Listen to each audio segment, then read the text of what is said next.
No rhymes tonight. It's Wolves in 5.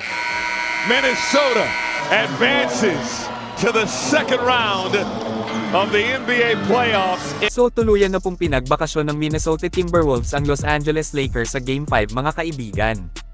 Isang beses lang nanalo sa playoffs versus Wolves ang sinasabi nilang napakalakas na Lakers na tinatanaw nilang isang championship contender na kupunan.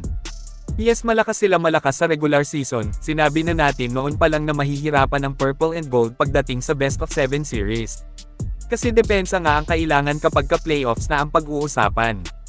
Kulang sa experience si Hayes, hindi talaga niya kaya ang mabigat na load sa playoffs, pang regular season lang ang laro niya, real talk po tayo. Gumawa ng adjustment si JJ Redick, pinasok niya si Max pero hindi pa rin nga ito gumana.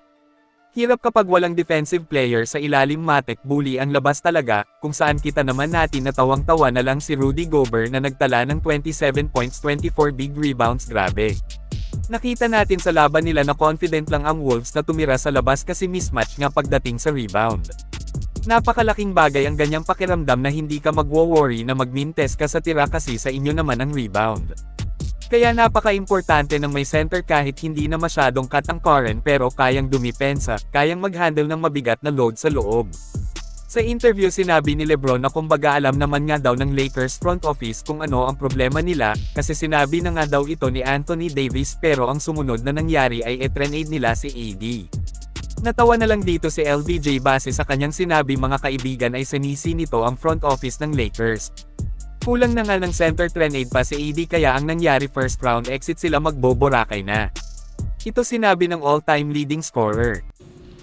My guy AD said what he needed and then he was gone the following week, so. Advance na po ang Wolves ngayon sa semis, makakalaban nila ang mananalo naman sa Warriors kontra Rockets. Well, speaking of Golden State Warriors versus Houston Rockets, mga kaibigan, ay tinalo ng Houston ang GSW sa Game 5 na ipunta pa nila sa Game 6 ang laban na gaganapin sa Chase Center. Nakaschedule na po ang magiging salpukan nila sa Game 6 sa May 3, 9 ng umaga sa atin dito sa Pinas. Sabi ni Jimmy Butler sa kanyang latest interview ay okay lang nga daw sila, walang problema ang pagkatalo sa Game 5 dahil punto niya dito, tiwalang-tiwala sila sa lakas meron sila. Ang Stephen Curry, Jimmy Butler at Draymond Green ay hindi na nga yan basta-basta matatalo sa best of 7 series. Kumpiyansa si Jimmy na mananalo sila sa series kontra Houston, hindi man nila magawa sa Game 6 may Game 7 pa sila kung sakali. Kaya napakataas ang tsansa nilang ipanalo ito.